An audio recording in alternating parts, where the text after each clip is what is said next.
నమస్తే, welcome to BCN news. నేను విజయలక్ష్మి. ముందుగా ముఖ్యాంశాలు.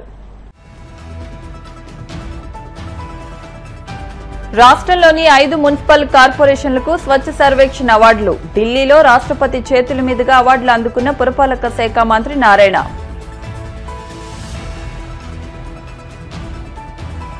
విశాఖలో ఏపీ టిట్కో చైర్మన్ అజయ్ కుమార్ పర్యటన. రాష్ట్రంలో అర్హులైన ప్రతి ఒక్కరికి టిట్కో గృహాలను అందజేస్తామని స్పష్టీకరణ.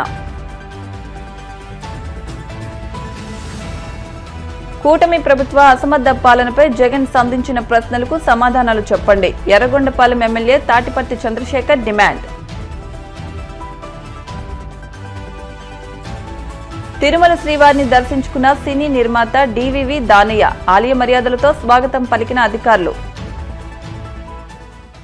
రాష్ట్రంలోని 5 మున్సిపల్ కార్పొరేషన్లకు స్వచ్ఛ సర్వేక్షణ అవార్డులు దక్కాయి. కేంద్ర గృహ నిర్మాణ, పట్టణ వ్యవహారాల మంత్రిత్వ శాఖ ఢిల్లీలో ఏర్పాటు చేసిన కార్యక్రమంలో రాష్ట్రపతి ద్రౌపది ముర్ము ఈ అవార్డులను ప్రదానం చేశారు.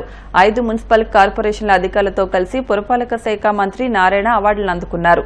దేశం మొత్తం మీద 23 కార్పొరేషన్లు అవార్డులు దక్కించుకోగా వాటిలో 3 ఏపీ నుంచే ఉన్నాయి. 10 లక్షల జనాభా దాటిన నగరాల్లో విజయవాడ, 3 నుంచి 10 లక్షల జనాభా కలిగిన పట్టణాల్లో గుంటూరు, 50,000 నుంచి 3 లక్షల జనాభా కలిగిన కేటగిరీలో తిరుపతి కార్పొరేషన్ అవార్డులు అందుకున్నాయి. స్వచ్ఛ అవార్డులో ఎప్పుడు ముందంజలో ఉండే ఇండోర్, సూరత్, నావీ ముంబై నగరాల సరసన విజయవాడ, గుంటూరు, తిరుపతి కూడా చేరాయి. మినిస్ట్రియల్ అవార్డు స్పెషల్ కేటగిరీలో సఫాయి మిత్ర సురక్షిత నగరాల్లో గ్రేటర్ విశాఖపట్నం మున్సిపల్ కార్పొరేషన్ ప్రథమ స్థానంలో నిలిచింది. మినిస్ట్రియల్ అవార్డులో రాష్ట్ర స్థాయిలో రాజమండ్రి నిలిచింది. ఈ అవార్డులు మున్సిపల్ శాఖ పనితీరుకు నిదర్శనమని మంత్రి నారాయణ అన్నారు. ఇందుకు కృషి చేసిన అధికారులు, పారిశుద్ధ్య సిబ్బందిని అభినందించారు.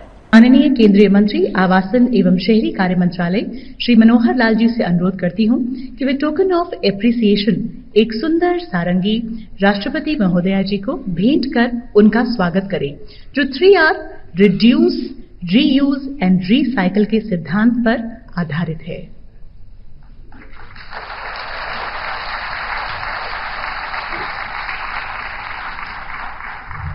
इनके बाद निवेदन है विजयवाड़ा की टीम से कि कृपया मंच पर पधारे। बहुत बहुत स्वागत है विजयवाड़ा।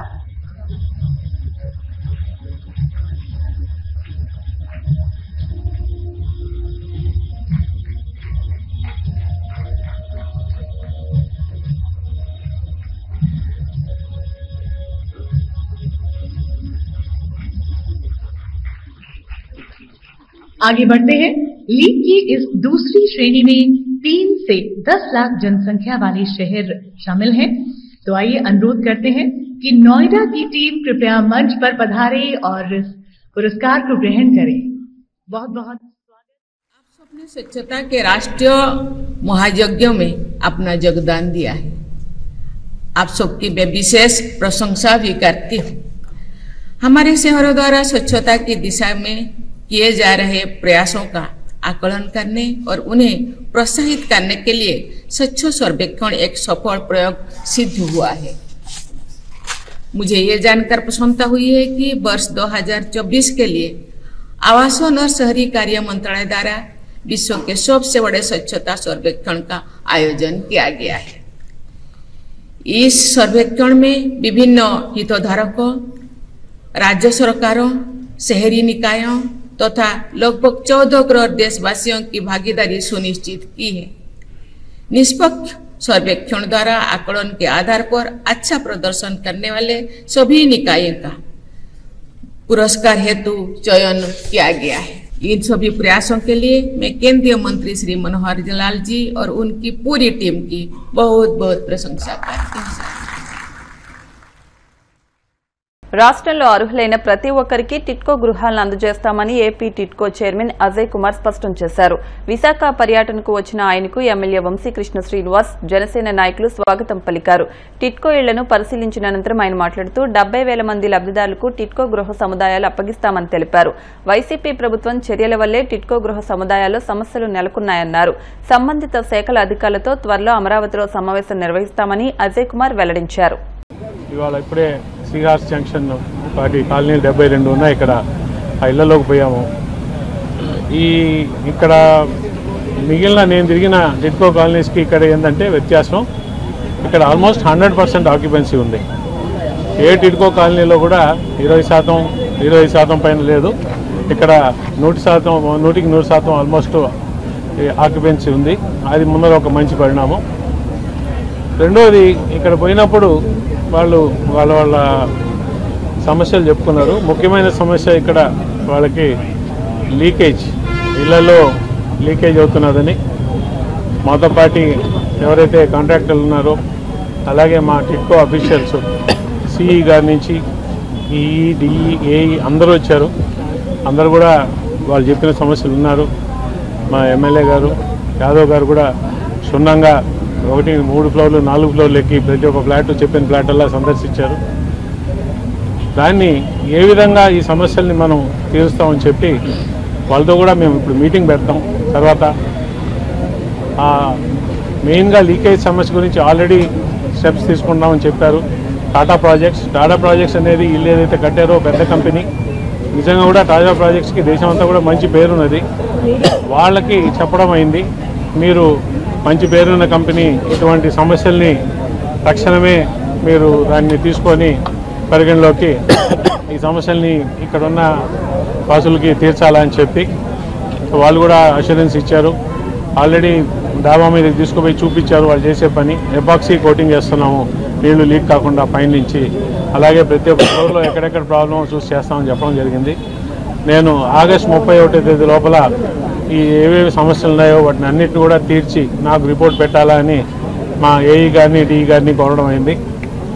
ఇది ఈ ప్రభుత్వం ఒక సుపరిపాలన అందించే ప్రభుత్వం, ఈ కూటమి ప్రభుత్వం.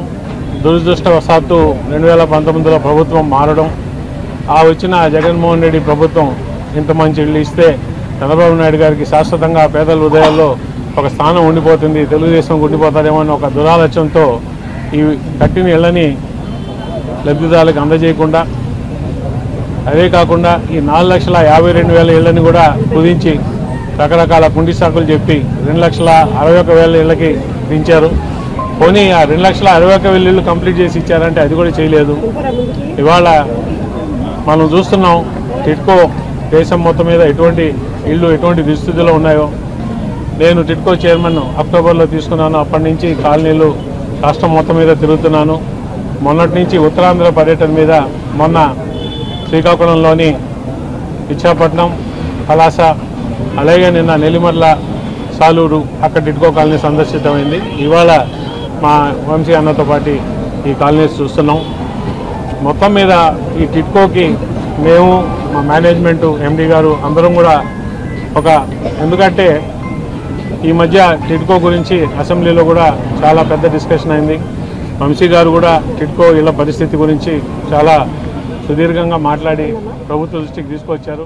ఏడాదికి పైగా చంద్రబాబు నేతృత్వంలోని కూటమి ప్రభుత్వ అసమర్థ పాలనపై ప్రతిపక్ష నేత మాజీ సీఎం వైఎస్ జగన్ మీడియా ద్వారా సంధించిన ప్రశ్నలకు జవాబు చెప్పే దమ్ము, ధైర్యం కూటమి నేతలకు ఉందా అని ఎర్రగొండపాలెం ఎమ్మెల్యే తాటిపర్తి చంద్రశేఖర్ సవాల్ చేశారు. తాడేపల్లి వైసీపీ కేంద్ర కార్యాలయంలోని మీడియాతో మాట్లాడుతూ జగన్ ప్రశ్నలకు బదులివ్వలేక వైసీపీ పైన, జగన్ పైన వ్యక్తిగత దూషణలకు దిగడం సిగ్గుచేటన్నారు. అక్రమ కేసులతో ఎల్లో మీడియా ద్వారా విష ప్రచారంతో వైసీపీని నిలువరించాలనుకోవడం చంద్రబాబు, లోకేష్ల అవివేకమని మండిపడ్డారు. ఈ ప్రెస్ మీట్ లో జగన్ గారు అడిగింది ఏంటి, చెప్పిందేంటి?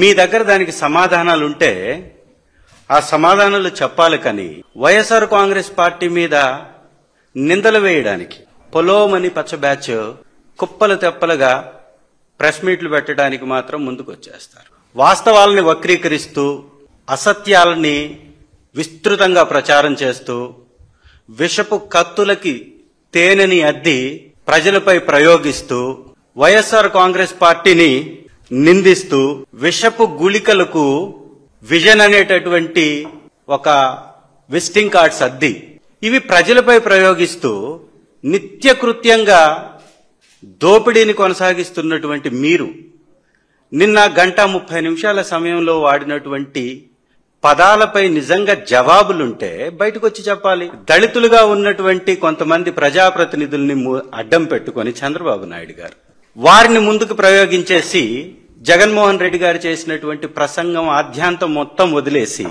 వ్యక్తిగత దాడి చేయడానికి తెరలేపుతాడు. ఇతని విధానం ఎలా ఉంటుందంటే కాకుల్ని కొట్టి గద్దల్ని మేపే విధంగా ఉంటుంది. ప్రజల దగ్గర చేరవలసినటువంటి సొమ్ముని దోచేసి తెలుగుదేశం ప్రజాప్రతినిధులకి దోచిపెడుతున్నటువంటి ఈ వ్యక్తి ఈ దోపిడీపై మాట్లాడితే దాని మీద సమాధానం చెప్పేటటువంటి మంత్రి గాని ప్రజాప్రతినిధి గాని ఎవ్వడు ఉండడు. తిట్లు దండకం వద్దడానికి, చంద్రబాబును ప్రసన్నం చేసుకోవడానికి ఎప్పటి నుంచో రాజ్యసభ లేదా గవర్నర్ గా ఉండాలని ఉవ్విళ్ళూరేటటువంటి కొంతమంది నేతలు వచ్చేస్తారు. వర్లరామయ్య గారు, హోంమంత్రి గారు, ఆవిడ శాఖను మాత్రం గాలికి వదిలేస్తుంది, అధికార ప్రతినిధిగా వాలిపోతుంది ప్రతిదానికి. సో వీరు మాట్లాడినటువంటి మాటలను ఒక్కసారి గాని మనం గమనించినట్లయితే జగన్మోహన్ రెడ్డి గారు చాలా స్పష్టంగా 1,75,112 కోట్ల రూపాయలు అప్పులు చేశారు, 17,000 కోట్ల రూపాయలు విద్యుత్ మీద మీరు అదనంగా ఛార్జీలు మోదారు, ఈ రాష్ట్ర ఖజానా మొత్తం కొల్లగొట్టేస్తున్నారు, ఈ రాష్ట్ర ఆదాయం ఏమైంది, కేంద్రం నుంచి తీసుకొచ్చినటువంటి పద్దు ఏమవుతుంది, ఈ రాష్ట్రంలో మీరు ఒక్క పథకం కూడా ఇవ్వకుండా ఈ డబ్బంతా ఎవరి జేబుల్లోకి వెళుతుందని స్పష్టంగా అడిగారు కదా. 4-5 ప్రెస్ మీట్లు పెట్టినటువంటి వాళ్ళల్లో ఎవడన్నా ఒక్కరన్నా బాధ్యతగా సమాధానం చెప్పారా? నాదెండ్ల మనోహర్ గారు అయితే ఏకంగా సిగ్గు విడిచేసి దీపం పథకం మీద మాట్లాడాడు. మొత్తం వదిలేసి నిర్లజ్జగా వైఎస్ఆర్ కాంగ్రెస్ పార్టీ నాయకులకి, వైఎస్ఆర్ కాంగ్రెస్ పార్టీ ఓటేసినటువంటి వారికి మేము తొలగిస్తున్నామని తనే ఒప్పుకుంటున్నాడు. పథకం రోజు రోజుకి పెరగాలి, లబ్ధిదారుల సంఖ్య పెరగాలి, మరి ఎందుకు తగ్గింది అంటే దీని అర్థం ఏంటి? స్పష్టంగా వైఎస్ఆర్ కాంగ్రెస్ పార్టీకి అనుకూలమైనటువంటి వారిని ఏరి పడవేస్తూ ఒక్కొక్కరిని తొలగిస్తున్నట్టుగా కనపడుతుంది. పెన్షన్స్ లో కూడా మనం గమనించినట్లయితే దాదాపు 6 లక్షల మంది పెన్షన్దారులని ఎత్తివేశారు వీళ్ళు. మరి ఇక ప్రభుత్వం నడుస్తున్నట్ట, ప్రభుత్వం ప్రజల యొక్క మంచిని పట్టించుకుంటున్నట్ట?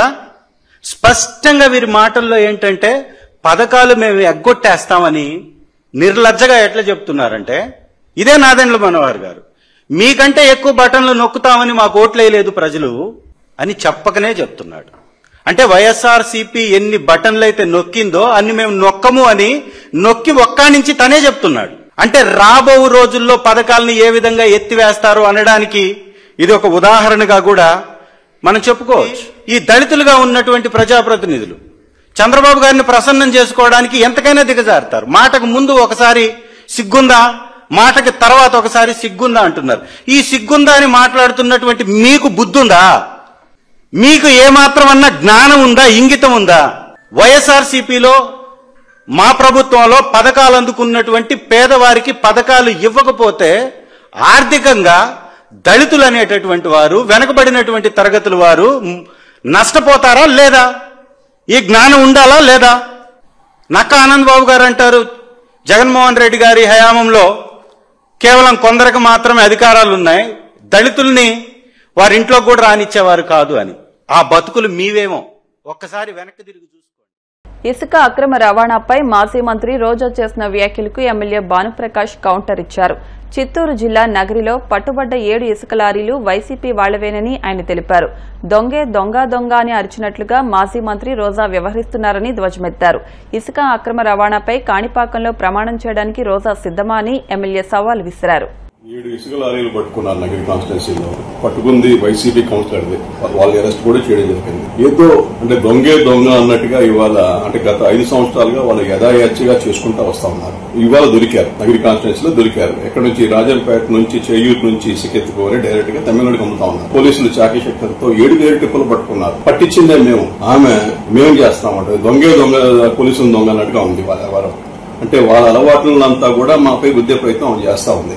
ఆమె అంటా ఉంది నగరి కాన్స్టిట్యున్సీలో బాను ఒక రోజు కూడా తిరగలేదు, కనిపించలేదు అని చెప్పే మాట ఆమె అంటా ఉంది. అది నీకు ఏమన్నా కళ్ళు ఇబ్బంది ఉంటే పోయి డాక్టర్తో చెక్ చేయించుకో. ఇవాళ నీకు సంవత్సరం పేపర్లు తీసి చూసుకో, రోజు నా ఫోటోలు ఉంటాయి. ఈ ఊర్లో తిరిగాడు, ఈ ఊర్లో శంకుస్థాపన చేశాడు, ఈ ఊర్లో పెన్షన్లు ఇచ్చారు, ఈ ఊర్లో మీటింగ్లు పెట్టారని చెప్పే మాట నీకు ప్రతి చోట కనపడుతుంది. శంకుస్థాపనలే కాదు, ఓపెనింగ్ చేసిన రోడ్లు ఇవాళ దరిదాపుల్లో 100 పైన ఇవాళ రోడ్లు కంప్లీట్ చేస్తున్నాం. నువ్వు ఊర్ల మీద వస్తే కదా కనిపించేదాన్ని రోడ్లు, వేసిన రోడ్లు గాని, పెట్టిన లైట్లు గాని, తవ్విన కాలువలు గాని, ఇచ్చిన నీళ్లు గాని, కుళాయిలు గాని ఇవన్నీ కనిపిస్తాయి కదా. ఇవాళ నువ్వు మోహన్ చెల్లక ఊరి మీద తిరగట్లా, నీకేం విషయాలు తెలియట్లేదు అనుకుంటా. నీలో లోపాన్ని మా మీద వృత్తి నువ్వు అసలుకి. ఇంకోటి నువ్వు అన్నావు ఇసుక లారీకి నీకు సంబంధం లేదని. నీకు దమ్ముంటే నీకు సవాల్ ఎదురుతున్నా, కాణిపాకం వెళ్దాం రా, ఇసుక లారీలకి నీకు సంబంధం లేదు మీ పార్టీ వరకు ప్రమాణం చేయి. నీకు గాని మీ అన్నలకు గాని నీ మూడు గాని సంబంధం లేదనే ప్రమాణం చేయి. నేను చేస్తా, నువ్వు చెప్పు టైం, నేను చెప్పండి చెప్తా, పోయి చేద్దాం. కాణిపాకంలో పోయి ఆ ఇసుక కానీ అక్కడ జరిగే స్మగ్లింగ్ బియ్యం స్మగ్లింగ్ యాక్టివిటీస్ కానీ ఏదైనా కూడా నాకు సంబంధం లేదని ప్రమాణం చేస్తా. నువ్వు వచ్చి చెయ్యి, నువ్వు చెప్పు టైం, నేను వస్తా ఆడే టైంకి. నీలో ఉన్న నిశ్శబ్దత గాని అప్పుడు చూద్దాం. ఊరికే మాట్లాడడం కాదు, ఏదంటే అది మాట్లాడడం కాదు. అంటే ఒక అబద్దాన్ని గట్టిగా చెప్పి ఏదో తెలిసిన ఛానల్ ఉన్నాయి ఆ ఛానల్ వాళ్ళకి చెప్పేసి అబద్దం ఏం చేద్దాం అని అబద్దాలు కూడా నిజం చేద్దాం అని చెప్పి ఎవరో ఉన్నావు గాని ఏ రోజు కూడా నువ్వు ప్రజా సంక్షేమాని కోసం పోరాడిన పాపాన్ని పోలా.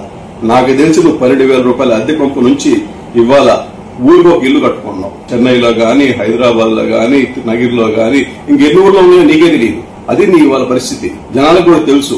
ఇసిగిపోయారు నీతో. నువ్వు చేసే చేష్టలు గాని, హావభావాలు గాని, ఎక్కిలి చేష్టలు, అంటే ఒక ఆడ మనిషి ఎలా ఉండకూడదు దానికి ప్రతిబింబం నువ్వు అసలుకి.